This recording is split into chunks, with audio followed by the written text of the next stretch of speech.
Comment l'Église pourrait-elle être établie si chacun dans l'Église aspirait à devenir un grand revivaliste, un grand évangéliste ou un grand docteur? Ne devons-nous pas marcher dans la course selon la volonté du Seigneur? Nous ne devrions pas viser de grandes choses, mais demeurer à la place que Dieu nous a assignée. S'il veut que nous fassions un petit travail tranquillement, soyons heureux de le faire. Car Dieu ne recherche pas les grands talents, il se sert de tous ceux qui sont utilisables. Puissions-nous être désireux de demander à notre place, soumis à ce que Dieu nous a confié. Permettez-moi de dire franchement que nous devons nous garder de toute prétention et ambition, car ces aspirations sont celles du monde, de l'âme et de la chair.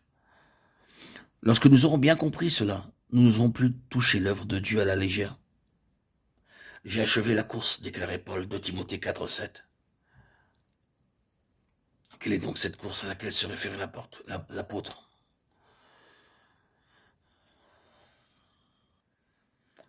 Il doit savoir, tout croyant doit savoir qu'il y a une course préparée pour chaque croyant.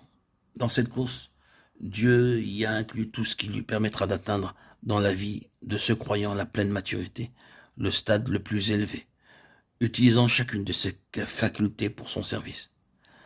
Et découvrir cette course et l'achever est le premier devoir de chaque âme.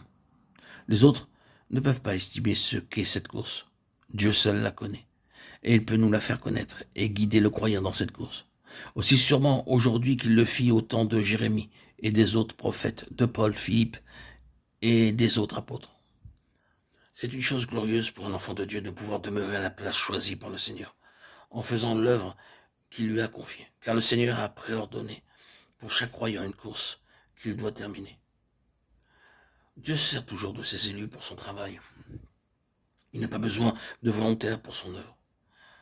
Ceux qui sont choisis par lui n'ont plus aucune liberté. Si l'un de ses élus désire la liberté pour marcher selon ses propres voies, il n'expérimentera que faillite et douleur. C'est pourquoi si quelqu'un est choisi, il ne pourra pas abandonner la course que Dieu lui a destinée.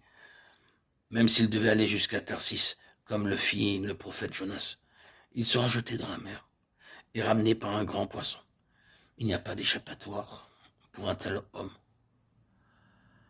Un serviteur de Dieu ne doit jamais agir selon sa propre volonté ou ses concepts, car l'homme que Dieu a choisi est quelqu'un qui doit faire seulement l'œuvre que Dieu lui a confiée et courir la course préparée par Dieu. Lorsque Moïse conduisit le peuple dans le désert, il lui fut ordonné par le Seigneur d'avertir le peuple de ne pas travailler le jour du sabbat. Cependant, Moïse n'est pas intervenu immédiatement pour reprendre l'homme ramassant du bois ce jour-là. Il n'avait pas reçu les instructions de Dieu à cet égard. Ce n'était que lorsque le Seigneur déclara à Moïse « Cet homme sera mis à mort que l'assemblée le lapida » Nombre 15, 32, 36. Moïse avait attendu que Dieu lui dise ce qu'il devait faire avant d'oser faire quoi que ce soit. Il ne nous a pas donné sa propre opinion. L'œuvre de Dieu subira de grands dommages si nous ne voulons pas patienter quelque peu. Combien emporter notre nature? Nous pensons toujours que le Seigneur est trop lent, nous ne sommes pas capables de suivre sa conduite pas après pas. Nous sommes pressés de faire ce que nous considérons être bon. Sans aucune hésitation, nous faisons face à un quelconque besoin. Nous craignons de gâcher notre vie et de ne rien faire si nous nous arrêtons pour quoi que ce soit. Nous oublions la bénédiction qui est accordée à ceux qui s'attendent à Dieu et accomplissent ensuite ce qu'il leur a commandé.